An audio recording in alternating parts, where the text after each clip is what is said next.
আমাদের হোমিও চিকিৎসক ভাইরা কিছু যৌক্তিক দাবি নিয়ে এখানে দাঁড়িয়েছে। আমি মনে করি বাংলাদেশের গুরুত্বপূর্ণ নাগরিকদের একটা অংশ এখনো হোমিও চিকিৎসাকে বিশ্বাস করে এবং ভরসা করে, এবং যেখানে স্বাভাবিক চিকিৎসা মানুষ হতাশ হয়ে যায়, সেখান থেকে হোমিও চিকিৎসকদের আবার মানুষ আশা দেখে সেখান থেকে। তো এটা একটা সাধারণ বিশ্বাসের কথা বললাম, যেটা আমরা অনেক সময় অনেক চিকিৎসার সুরাহা পাই না, তখন হোমিও চিকিৎসক ভাইদের প্রতি আমরা চিন্তা করি যে ভাইরা হয়তো বা কিছু করতে পারবে। তো সেই সব জায়গা থেকে কিন্তু এই হোমিও চিকিৎসার বিষয়টি একাডেমিক ভাবে অতটা স্বীকৃত না, ক্যারিয়ারের দিক থেকে স্বীকৃত না, অফিসিয়ালি তাদের কর্মসংস্থানের বিষয়ে স্বীকৃত না, যেটা স্বাভাবিক একজন ডাক্তারি পড়াশোনা করে তারা যেভাবে স্বীকৃতি পায় সমাজে, একটা স্বাভাবিক গ্রহণযোগ্যতা তৈরি হয়। আমরা হোমিও চিকিৎসাকে সেই গ্রহণযোগ্য জায়গায় কখনোই নিতে পারি নাই।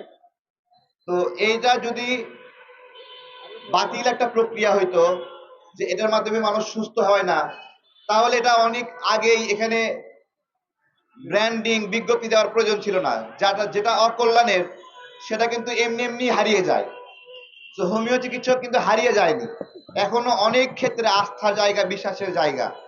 তো আমি ভাইদের যে দাবিগুলো এখানে উল্লেখ করেছে, এটা অবশ্যই একটা নির্দিষ্ট প্রক্রিয়ায় শিক্ষা গ্রহণ শেষে সেই প্রক্রিয়ার ক্যারিয়ার অনিশ্চিত হবে, এটা তো হওয়া উচিত না।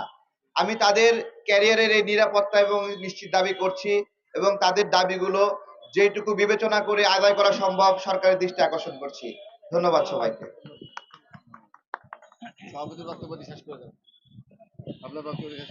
আলহামদুলিল্লাহ, আমাদের প্রধান মেহমান তারিক ভাই বর্তমান সমাজের তারুণ্যের প্রতীক।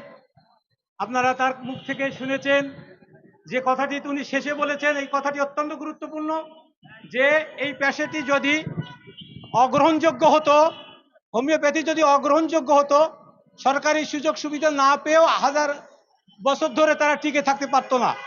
আপনারা এই কথাটাই হচ্ছে আমাদের জন্য সবচেয়ে বড় পাওয়া এবং আমাদের সবচেয়ে বড় চাবিকাঠি, জনগণের কাছে আমাদের গ্রহণযোগ্যতা।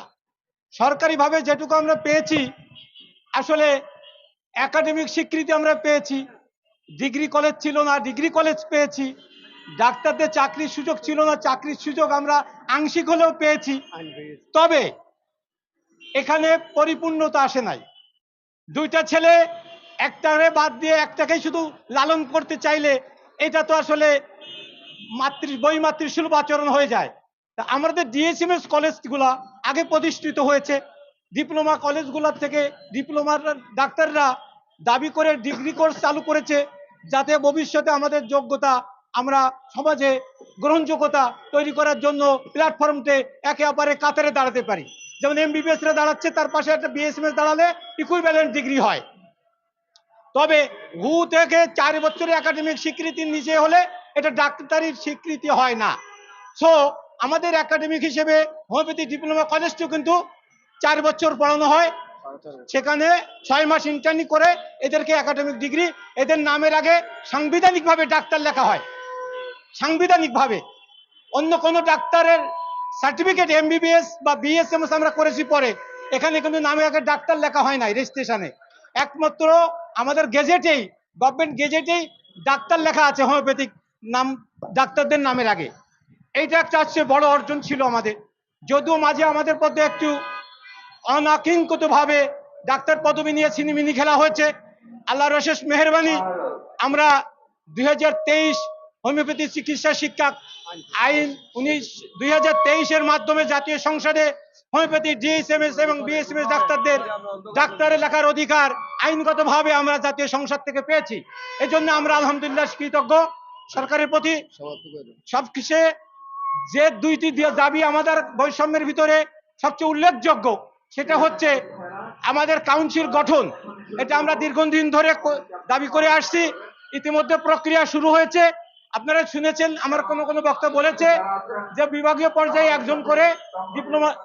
একজন করে নিবন্ধিত ডাক্তার, এই নিবন্ধিত ডাক্তারদের মধ্যে অনেকে শিক্ষকরা আসছেন, প্রিন্সিপালরা আসছেন, মহিলারাও আসতেছেন। এইটা কিন্তু আমাদের মধ্যে পড়ে না, এদের জন্য আলাদা কোটা রয়েছে। সো আমরা চাইবো আমাদের সরকারি যে 3টে ডিপ্লোমা কলেজের স্বীকৃতি সরকারিভাবে অনুমোদিত ছিল, এইটা পূর্ণাঙ্গ বাস্তবায়ন হয়ে প্রতি বিভাগে একটি করে সরকারি হোমিওপ্যাথিক ডিপ্লোমা সংযুক্ত ডিগ্রি কলেজ বাস্তবায়ন হোক, সহকারী মেডিকেল অফিসারের নিয়োগটি অবিলম্বে কার্যকরী হোক। আজকের আমাদের সমাবেশ আমি এখানে শেষ করছি। আপনাদের সকলের সহযোগিতার জন্য ধন্যবাদ জানিয়ে আমি আমার বক্তব্য এখানে শেষ করছি। আসসালামু আলাইকুম রহমতুল্লাহ।